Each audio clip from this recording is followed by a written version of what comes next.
Are you serious? Are you serious? Human monkey hybrids? They're here. Oh, no, no, no. Are you serious? Something biblical is going on with the here. No, I mean seriously, it's insane. But here we are, folks. And you knew it was going on. You knew it was going on, and a lot worse than that. But we're here. The prophecies of the Bible, everything that has been will be done. Okay, there's nothing new under the sun. We've been through the hybrid phase. Remember, it's Noah in the days of Noah in Genesis chapter 6. Now, mankind wants to take it to another level, mixing the seed, mixing the breeds, mixing the species, splicing the genes. Oh, no. Anyway, I'm Pastor Paul Begley. Welcome to the Coming Apocalypse. Everybody get a strong, very strong cup of coffee, and let's get ready to rumble, because it is going to be one of those kind of shows today. No doubt about that. And wait till you see this this baby that was born in India that has now become a god. I'm going to get to that, as well as what's going on in the Middle East, what's going on in Europe, what's going on with the New World Order, and a lot of other things. But first, let's put a shout out right now for www.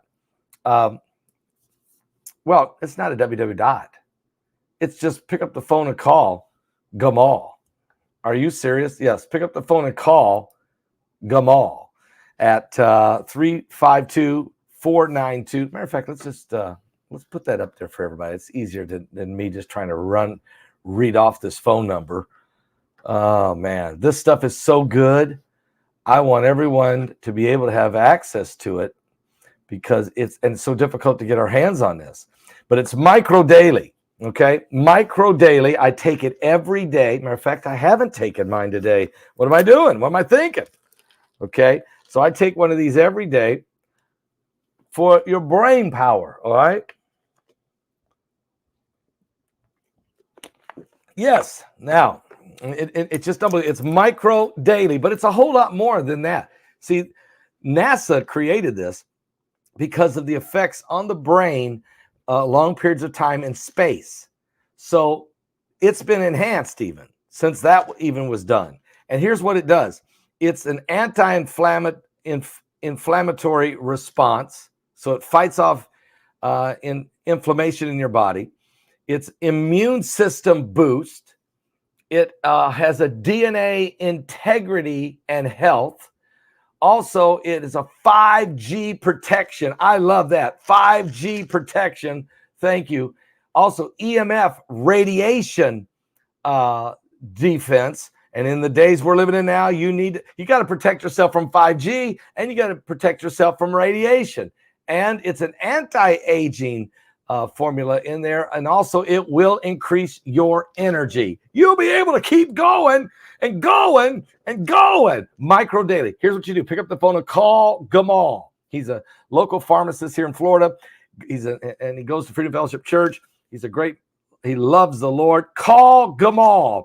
352-492-9333. That's call Gamal. That is 352-492-9333. Wow, you will be glad you did. I can tell you that right now. All right, so let's take a look at what's going on around the world. It is incredible what we have found out. Scientists in China have created the world's first human-monkey hybrid, and this is unbelievable. Human-monkey hybrid in a laboratory, sparking ethical debates. Okay, absolutely. I guess it would spark an ethical debate, to say the least. The world's first human-monkey hybrid has been successfully created in a laboratory, according to shocking research from Chinese scientists. This horrifying development occurred in 2021, but they're just now releasing the information after a team of researchers from the United States and Spain traveled to China in order to get around the regulations that would forbode and forbid this kind of research in America or in Spain.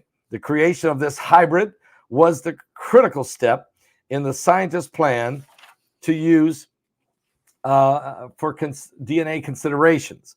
This is just one of many moral questions that surround this kind of research, which is why it is constrained in the majority of nations. The potential for human cells to spread outside its targeted organ of interest is a significant worry. Of course, it happened in Genesis chapter 6 when the fallen angels looked at the daughters of men, saw that they were fair, and took them that they chose, and they bore them children, giants, men of great renown, or in other words, Nephilim. They were giants with superhuman strength. They were part human, part fallen angel. Well, here we are going into this Neanderthal mentality to create this hybrid, a hybrid human. And my question is it a hybrid human, or are we dealing with something else here? I mean, what are we dealing with in this situation? It's really my thing. And we don't know what we're really dealing with, do we? I mean, do we? It's things are becoming very, very weird in a weird world. But there's so many things that are being used, so many different technologies that are being used. And we know CERN is involved. The potential for human cells to spread outside of its targeted organ is a very significant concern.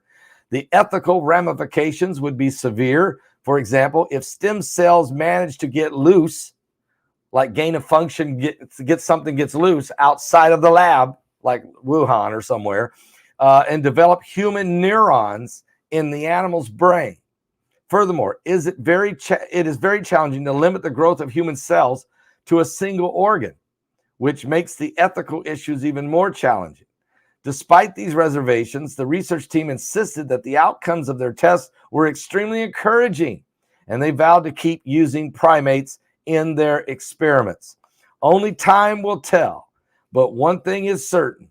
This development has sparked a spirited discussion about the morality of using animals in this way and the implications it could have for the future of medical research. The question now is whether these experiments will ultimately be successful and lead to the creation of transplantable organs, or will the ethical concerns ultimately halt this kind of research?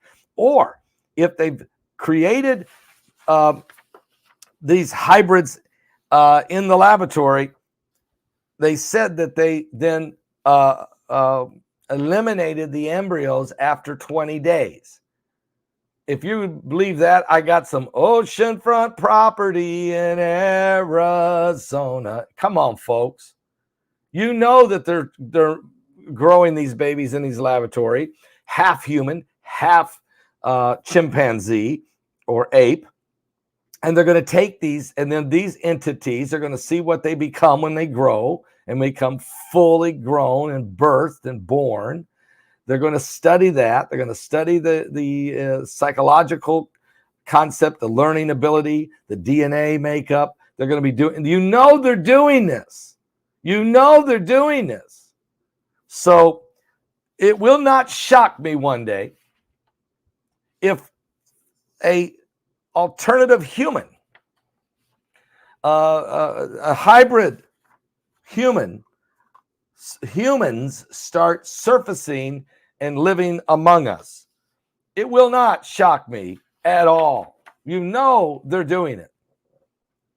Speaking of things that are very strange, there was a baby born in North India that has two faces. You may have heard of this. This happened way back in 2008.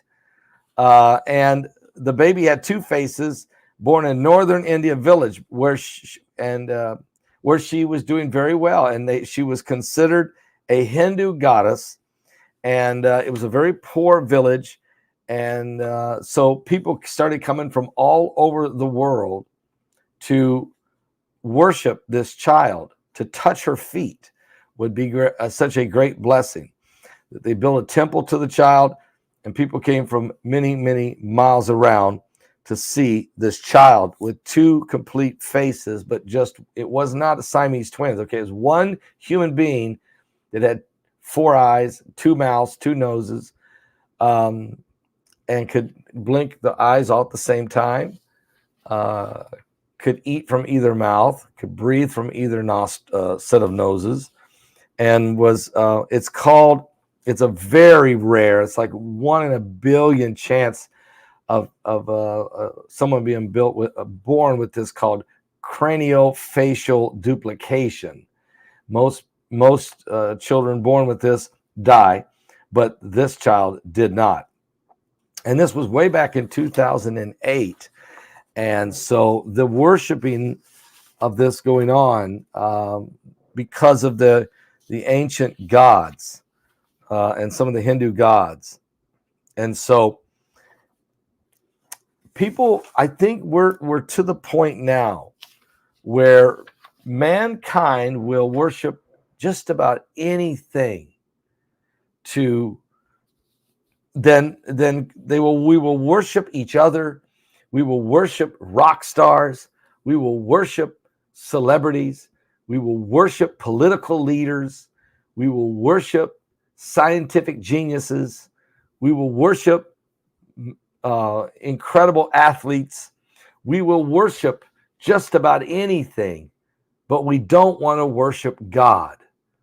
We don't want to worship the Lord. We seemed to always fall into these categories. It's very disturbing, but it is what is happening. And we've been noticing this. And we'll keep an eye on this. And the Bible says that they will worship the creature more than the creator. There's another phenomenon that took place, guys. I should have had this one. Maybe I can still show it to you. Hang on a second. Maybe I can pull this off somehow. Give me one moment. I think I can. And I really want to show you a incredible phenomenon that's happened in the Pacific Ocean. Now, you guys know that the water turns blood red. There's no question about that. We have talked about that for since forever. Okay, we have discussed those things forever. But okay, what did I do wrong here? Give me a second here. I tell you, sometimes I hit the wrong, but it's PBT, Paul Begley Technology. We do have, but here's just a little sampling. This isn't a good enough picture, but I'm just going to show you. There's a better pictures. But of the Pacific Ocean, see the color pink behind me there. This is what happened. The ocean turned pink in the Pacific Ocean, and it's stunning scientists, because now usually there's an algae, what's called a red tide in the ocean. It can turns the water red. Matter of fact, this has happened many times, and I've covered it many, many, many times for you. But pink is absolutely weird. And it has stunned scientists why this happened in the Pacific Ocean. But it happened off an island just off the coast of San Diego Beach, temporarily turning the Pacific Ocean hot pink. And it didn't last long, but it turned the ocean water hot pink. It just blew the La Jolla, California residents away and beachgoers when they saw the gorgeous hues along their coastline. The results were incredible, but it was from the salty seawater. It was from a biological rare occurrence with the different types of the sunlight, the seawater content, and other species that created some type of algae and turned the water pink. And it only lasted for about an hour and a half, 90 minutes or so. And then the water went back to normal. But they were able to capture it. And you just saw what it looked like. Yeah, it looks like almost like Kool-Aid water. I mean, that's pretty wild. A rare, very rare issue. I don't think it means that the apocalypse is going to happen tomorrow or anything. But I do think that what it's saying is that God has a sense of humor out there. I mean, he can do anything, right? He makes beautiful rainbows. He beautiful auroras. But also there's some things happening on the earth that's very out of the norm, it's totally out of the norm. It's been happening. It's quite very interesting to see what's going on. It really, really is. But we're living in the last days, okay? We're living in the last days. And we're going to see all kinds of things happen. The Bible says we're going to be all kinds of strange signs and fearful sights we will see in the heavens. And you saw that cloud formation a couple weeks ago in Turkey that was shocking to everybody. Also, guys, we've had a terrible suicide bombing that's taken place in Pakistan at a mosque. 59 people are dead, 150 are wounded. The suicide bomber struck a crowded mosque inside a police compound in Pakistan today, causing the roof to collapse, killing 59 people and wounding 150. Most of the casualties were police officers. It was not clear how the bomber was able to slip into the walled compound, which houses the police headquarters at this northwestern city. But they did.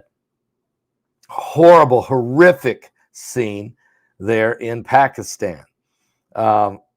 It's believed that this was done by a terrorist group that are they call themselves the Pakistani Taliban. Pakistan, which is mostly a Sunni Muslim nation, has seen a surge in militant attacks since November, when the Pakistani Taliban ended their ceasefire with government forces. Earlier in the month, in another attack claimed by the Pakistani Taliban, a gunman shot and killed 2 intelligence officers, including the director of the counterterrorism wing of the country's military-based spy agency, the Inter Services Intelligence. Security officials said today that the gunman was traced and killed in a shootout in northwestern Pakistan near Afghanistan border. So this assault on the Sunni mosque inside the police facility is one of the deadliest attacks on security forces in recent years. So what's going on here is the Sunni nation of Pakistan, primarily Sunnis, has been infiltrated now by this radical Shiite regime of the Taliban, which we know the Taliban rules now the government of Afghanistan.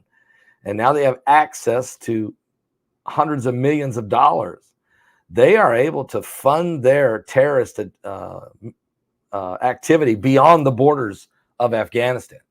Well, we got out of this whole 20-year war with Afghanistan was the Taliban empowered and put in charge of the government. So if we'd have never went to Afghanistan, then the Afghanistan government would have still been in charge and the Taliban would have still been crawling around in the mountains.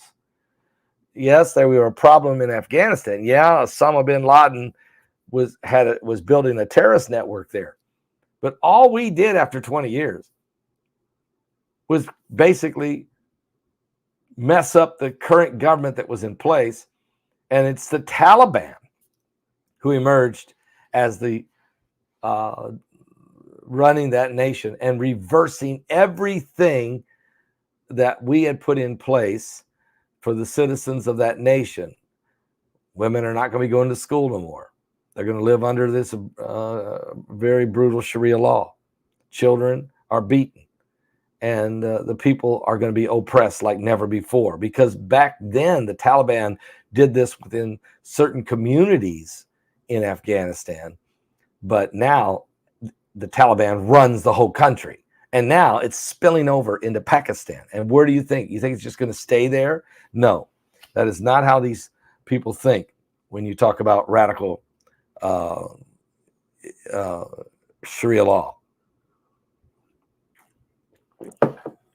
Still amazed to me that in America, we still think that the extremist groups are Christian conservatives, people who believe in the Bible, prayer, and, you know, treating people good, loving people. We're considered the problem here. Now, this came out about a week or so ago. It's a map that shows Russian frigates with the capability to spread. This map we showed you about a week ago, but I want to show it again because it shows you how the Russians told everybody they were going to go through, stay along the European area and go down toward Africa. But instead, when they got into the ocean there, the Atlantic, they just shot over toward the United States and the U.S. borders. This map is significant because they went all the way to Bermuda, off the coast of Bermuda. The unconfirmed Russian telegram channel reported that the warship was spotted on radar in neutral waters of the Atlantic Ocean at an effective salvo launch distance from the U.S. coast. So they got within striking distance of the coast of the United States with these hypersonic nuclear missiles. The radar monitoring site suggests that this ship separated from its tailing tanker ship and headed west.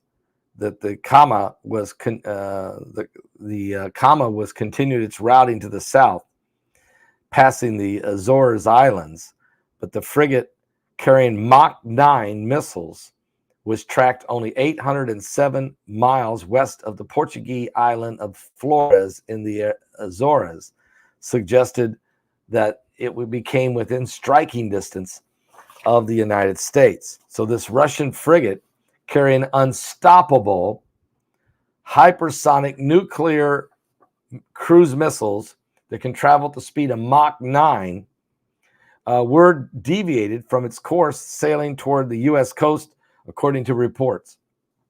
And so why was it deviated? Well, they did it because they sent them there. You know, it wasn't like they got lost. They sent them there. But it's all part of the master plan in this war with NATO that's really going on, folks. It's really going on. It's happening around the world that Russians are moving around, getting in striking distance of Alaska, striking distance of California, striking distance of Florida, striking distance of Texas, striking distance of New York, or all along the East Coast. The Russians are constantly moving and positioning themselves with weapons that supposedly we do not have the capability to shoot down, this hypersonic nuclear missiles. Now, not that it doesn't mean they're going to attack us, but what it does mean is they are getting themselves in position that if we, the United States or Great Britain or Germany, were to make a move, then Russia is also able to make a move. Okay. Now, I was looking yesterday at a readout that AI was asked when would officially World War III begin. An AI D-Wave, very high-level computer was asked to take all of the information that's going on in the world and from it, predictive programming or predict who would make the move and how would it happen and when. And the AI came out and said that World War III will officially begin this coming November 23rd of 2023. So 11/23/23 at 6:05 p.m., Russia will hit Germany with a tactical nuclear missile. This is what AI says, that this will be the first strike that will officially start World War III on November the 23rd, 2023 at 6:05 p.m. Russia will hit Germany with a tactical nuclear missile. I found that eerie. I found that not very good. Of course, this AI is being programmed by everything accessible on the internet, so it's able to sort of, and it's also being downloaded some information from intelligence, I'm sure, from the United States, from the Pentagon and other sources, I'm sure. But the bottom line is this, that we're not talking about could it one day happen. We're watching every nation in Europe and the Middle East position themselves to actually see it happen. We see it getting in position. The Bible told us it's coming. Not only the Battle of Gog and Magog, which I see definitely setting up, the hook is in the jaw, and Russia has already moved into Syria, and Iran and Russia are joined at the hip, and both of them are working together. And now Israel went over there and attacked Iran on Sunday, and right at their facility where the drones are stored and the drones are made. And these are the same drones that Iran has been shipping over to Russia, and Russia's been using on Ukraine. You've already got Germany sending in Leopard 2 tanks. You got the British sending in their tanks, the United States sending in their Abrams tanks. We already have, all of NATO involved, really, in whether it be Poland or Romania or the nations that are over there, all working together to try to seal off Russian aggression. Russia, on the other hand, is saying that I'm not doing anything. You are the guys that are closing in on me, and that's why I made my move in Ukraine. Okay, I'm just counter moving what you're already doing, and so we're in a dangerous time. We're not in a Cold War era. We're past Cold. This isn't Cold War. This is setting up and strategically positioning each other for actual war. War has begun, basically. Nobody just wants to proclaim it yet. Biblically, we're on the brink of all-out six-trumpet war found in Revelation chapter 9. It's probably the reason why God woke me up with a dream, with a vision, really, in July of 2021, and told me that Revelation 9:11 is coming, and you better prepare the people because it's coming. There's no getting out of it. It's not just there to fill up the pages. It's not just a metaphor. It is a prophecy that's coming to pass. Well, even AI is now predicting that it will happen, and that how it happens is a Russian tactical nuke detonated strike on Germany. We're going to keep our eyes open, of course, to see just what does come out of all this. But we are living in the times that the Bible said would come. We really, really are. And speaking of things that will come, also, we realize that, as you guys know, not only has Israel made its move on Iran on Sunday significantly, but also we found out that the United States had already done a military operation drill with Israel over in the Mediterranean the week before. It was the largest type operation we've ever done. We also know that the Secretary of State, Anthony Blinken, was in Egypt, in Cairo, when Israel made their move on Iran Sunday. We know that yesterday that Anthony Blinken flew into Israel, but the first place he went was to Ramallah to meet with the Palestinian Authority, Mahmoud Abbas.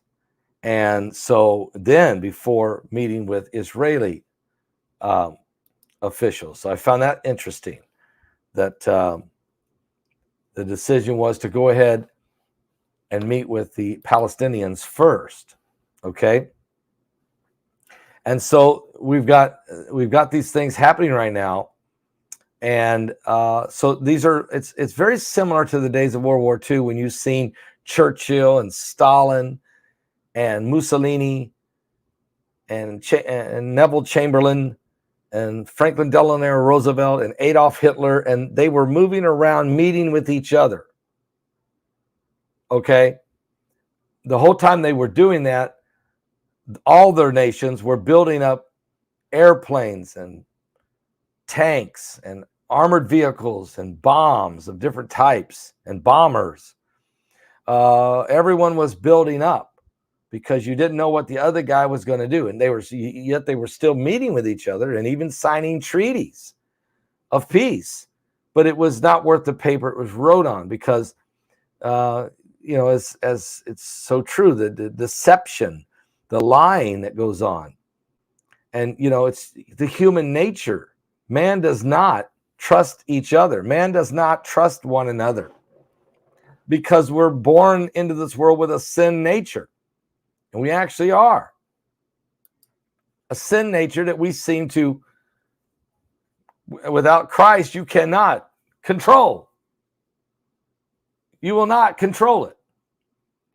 So let me just read to you a little bit about this Palestinian meeting that took place. And then I've got breaking news coming out of Europe and Ukraine as well.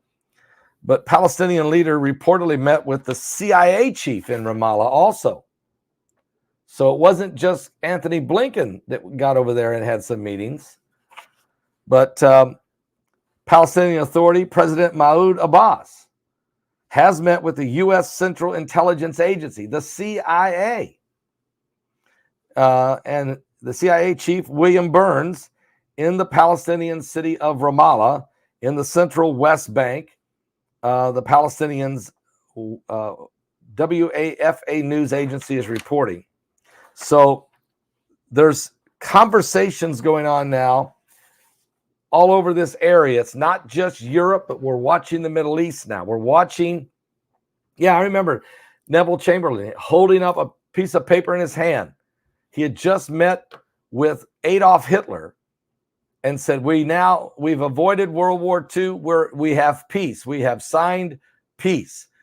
And it wasn't worth the paper it was written on. And Neville Chamberlain, of course, went back to the UK holding the paper saying, don't worry about it. I've just signed a peace agreement with Adolf Hitler. And obviously, Hitler was just lying through his teeth. And we know what happened from there. So, we really have the same similar kind of stuff going on. And it's very interesting how it's playing out. We can't, if you read the book of Revelation, if you go to that 9th chapter, you know that God says there's a 6th trumpet war that will happen, and it will take place. I'm going to play a song for you and come back with some more information about what Anthony Blinken was doing, what Joe Biden is doing now, what's really going on between the nations as it relates to Europe and the Middle East. I'll be right back after this song.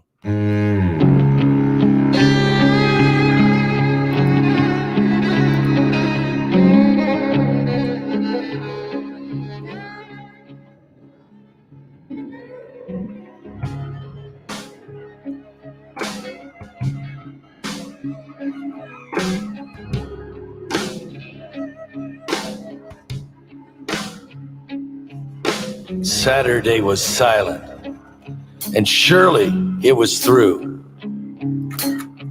Since when has impossible ever stopped you? And Friday's disappointment is Sunday's empty tomb. Since when has impossible ever stopped you?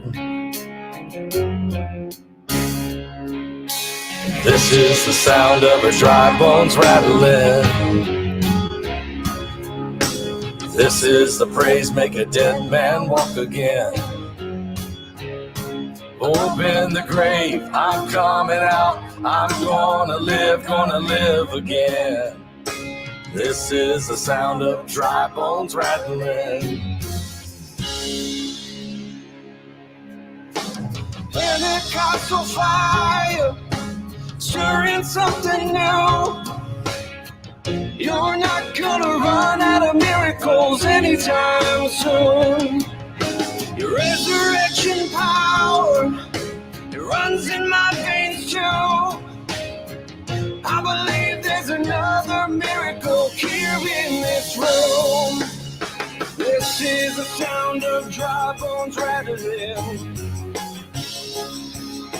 This is the praise make a dead man walk again. Open the grave, I'm coming out. I'm gonna live again. This is the sound of dry bones rattling.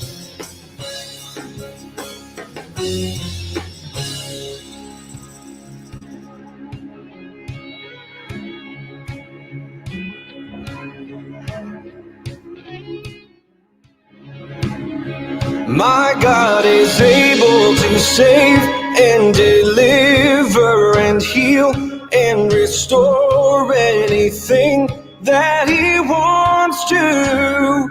Just ask the man who was thrown on the bones of Elisha if there's anything that He can't do.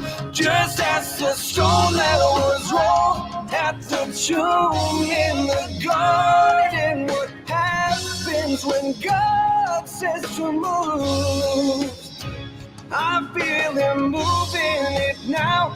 I feel Him doing it now. I feel Him doing it now. Do it now. Do it now. This is the sound of dry bones rattling.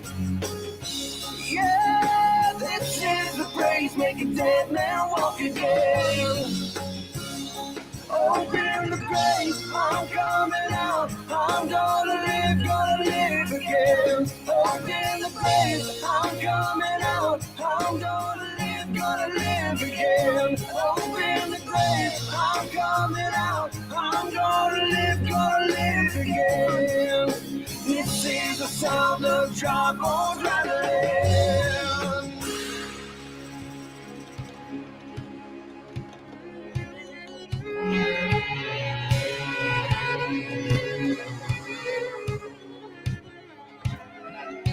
Son of man, these bones are the whole house of Israel. Prophesy and say to them, thus saith the Lord God, behold, my people, I will open your graves and cause you to come up from your graves and bring you into the land of Israel. Then you shall know that I am the Lord, and I will put my spirit in you, and I will place you in your own land, and you shall live. I will place you in your own land. You shall live, live, live, live, live.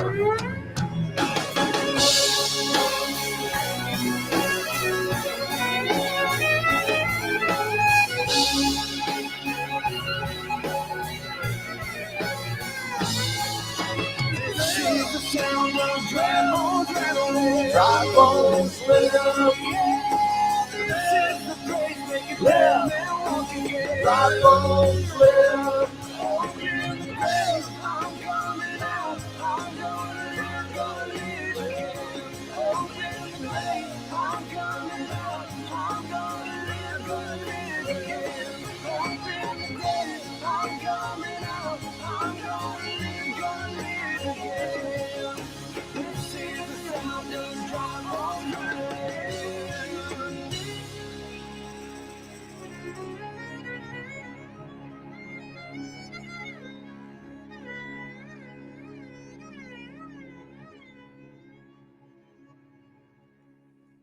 Yeah, what a powerful, powerful song that is. It's on our brand new album, Harmonize and Prophesy. You can get that at my website at paulbegleyprophecy.com. And I really appreciate the vocals backing me up there, really, and really helping me through this song. And that's Jeffrey Clare-Coper and his wife, Lindsay Clare-Coper. So awesome. All right, now let's take a look here at what has happened in this meeting between this man right here, Anthony Blinken, and with the officials over there in Israel. So here's what happened. And it's very interesting timing. I mean, I'm leaving for Israel this weekend. And next week we will be in Israel with the Paul Begley Prophecy Tour, about 64 people. It's going to be a very, very powerful time there. We are going to be doing updates and videos and maybe even live broadcasting from certain holy sites right here on this YouTube channel. I want you to be ready for that. But here's what is going on. Blinken appeals for calm in the Israeli-Palestinian conflict during his trip to the Middle East. Now, the U.S. Secretary of State, Anthony Blinken, is wrapping up a 2-day visit to Israel. He came from Egypt, as I said, the occupied, what they call, I hate when they use this term, West Bank. He went to the West Bank, but that's because that's what all these news media organizations want to call it, with renewed appeals for Israeli-Palestinian calm and an alarming spike in the midst of alarming spike of violence. Now, Blinken met Palestinian leader Mahmoud Abbas. That's not the guy on the picture here. In the West Bank town of Ramallah today. After he also met with Israeli Prime Minister Benjamin Netanyahu. Standing alongside the Israeli leader, Blinken stressed the importance that the Biden administration places on resolving this long-running conflict with the two-state solution. So here you see the media immediately wanting to go there. And I'm reading from the PBS NewsHour.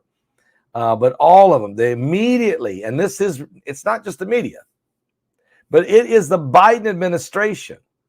They're showing up just as soon as there's some violence and saying, you guys need to all calm down and we need to move forward with a two-state solution. That is what the Biden administration is saying. However, beyond urging a de-escalation of tensions, Secretary of State Anthony Blinken offered no new U.S. initiatives to do so. There was no signs that Blinken was making progress on even the modest goal of halting the latest wave of violence, much less addressing the broader issues surrounding the peace talks. Abbas placed all the blame for the spike in violence on Israel and berated the international community for not doing more to pressure Israel. Quote, we affirm that the Israeli government is responsible for what is happening today, he added.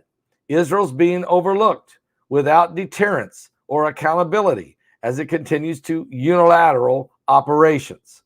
So in other words, he said it's Israel's fault that the shooting that took place in the synagogue that killed 7 and wounded 10 was Israel's fault. Look, it's a Palestinian, an assassin that did this. But anyway, he called for a complete cessation of those operations, saying that would be the main entry point for returning to political horizon. Now, Netanyahu's far-right government is dominated, folks, by hardliners. And you guys know this. I mean, this new election really changed the landscape in Israel because Benjamin Netanyahu's he is not his government that he just formed is the strongest right-wing government they've ever had. Okay, and so he goes on to say Netanyahu's far-right government is dominated by hardliners who oppose Palestinian statehood and are unlikely to make even minimal concessions. So you can forget about this current administration there, Netanyahu and his hard right-wing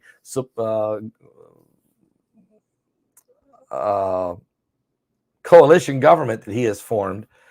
They'll never agree to a two-state solution. So Blinken's visit comes amid one of the deadliest periods of fighting in years in the occupied, I hate when they use that word, in the West Bank, or as the truth is, it's Judea, the hills of Judea and East Jerusalem. The violence has further complicated the administration's already difficult attempts to find common ground with Benjamin Netanyahu's government. In Ramallah, Anthony Blinken was expected to discuss the Palestinian Authority's decision to halt security coordination with Israel. The security ties, which in the past are believed to have helped contain the violence, are deeply unpopular among everyday Palestinians who accuse Abbas of acting as a subcontractor for the Israeli military. Before heading to the West Bank, Blinken met with Israel's opposition leader, former Prime Minister Yair Lapid. Some of you may remember Yair Lapid, how that he spoke up at the United Nations and offered to give away, literally just give away the entire West Bank. He just said, we need a two-state solution. He stood up at the podium at the United Nations and said, what we need to do is, Israel, we just need to go ahead and set up a two-state solution and give away half of the land to the Palestinians and create two states.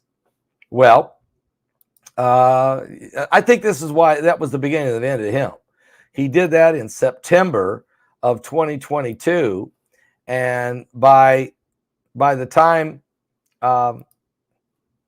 November the 1st came for the election there, he was voted out. His party, his government, overwhelmingly, they said, we got to get rid of this guy. And so he was voted out of there, and they said goodbye. Okay. So with that going on, you begin to see how this shapes up. And what the people did was said this: before we're going to go to a two-state solution and just give away half the nation and create a Palestinian nation, the people went to the polls and voted no. We'll take Netanyahu, bring him back. We'll give him a majority of seats in a coalition government that is strong right wing, and we are never going to divide the land, which is what the Bible said. Don't touch the apple of God's eye, and do not part the land. Okay, God would plead with the world not to do this. Now, I still believe that the United Nations international community will still try to force a two-state solution on Israel before it's all said and done, because of prophecy. It's what it says in the book of Joel in the 3rd chapter. Matter of fact, I'd like to read that for you before I finish reading this article, because I think it's so important to put everything into perspective. So I'll go to the book of Joel for a second. I wasn't prepared to do this, so I'm going to have to find it real quick, but here we go. And this is it, Joel 3. Here's what it says. For behold, in those days and in that time, when I shall bring again the captivity of Judah and Jerusalem, I will also gather all nations and will bring them down into the valley of Jehoshaphat, and will plead with them there for my people and for my heritage Israel, whom they have scattered among the nations and parted my land. So he is saying they're going to do this. They're going to part the land forcibly. The whole world will. And God, Joel prophesies that God will plead with the world not to do this.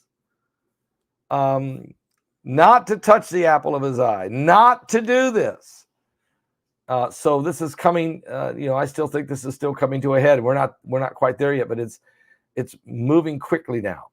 You've had the Abrahamic Accord signed, and they want.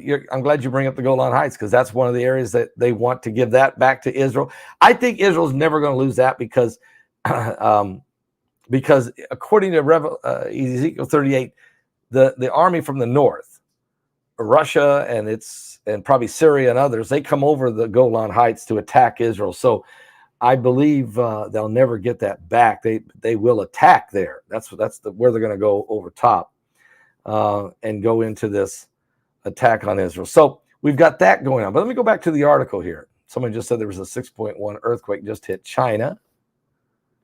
Okay, I'm going to run over and look over here. I don't see it over yet at the U.S. Geological Survey yet, but it probably will show up. We'll keep an eye on that. And anyway, here's what. So Blinken comes amid one of the deadliest periods of fighting in years in the occupied areas, and the violence has further complicated the administration's already difficult attempts to find common ground. In Ramallah, Blinken was expected to discuss the Palestinian Authority's decision to halt security coordination with Israel. The security ties, which is in the past are believed to have helped contain violence, are deeply unpopular among everyday Palestinians and accused Abbas of acting as a subcontractor for the Israeli military. Before heading to the West Bank, Blinken met with the Israeli opposition leader, former Prime Minister Yair Lapid. The secretary conveyed his concern over the deteriorating security situation in the West Bank and the need for urgent action to prevent greater loss of life. Secretary Blinken reiterated that Israelis and Palestinians deserve to have equal measures of security, prosperity, and freedom. So in other words, they were chastising Israel. Following a meeting with Blinken on Monday, Netanyahu made only passing reference to the Palestinians and focused instead on Iran, which he believes is the most urgent security problem. Netanyahu's coalition partners have give a very cool reception to Anthony Blinken. In other words, look, don't come here and lecture us about how to handle things with the Palestinians. We got a bigger problem. It's called Iran and their initiatives and threat to our nation. Now, National Security Minister Ben-Gvir, leader of the ultra-nationalist Jewish Power Party, vowed to push forward with punitive measures against the Palestinians in response to a pair of shootings in East Jerusalem over the weekend. Ben-Gvir has pledged to demolish the Palestinian homes and hand out more weapons to Israeli civilians. Cabinet ministers are saying another ultra-nationalist, Orik Strock, he objected to the comments by Blinken that were seen as criticizing the Israeli government and planned to overhaul. Come here, Sugar, come here. Sugar's telling me that somebody was maybe outside or whatever. Okay, I'll go check it out in just a second, okay? Thank you for letting me know. I'll go check it out. So that's where we're at, folks. The tension is rising everywhere in these last days. We're going to keep watching out for all these things going on. We're in the end times. We're in the last days. So keep an eye on, remember what Dr. Lester Summerall said, Jerusalem and Israel. Jerusalem is God's prophetic timepiece. Keep an eye on what's going on there, because that will show you just how close you are to the coming of the Lord. Don't be left behind. He's coming soon. I'll be back with more current world events and how they relate to biblical prophecy in just a little bit. God bless.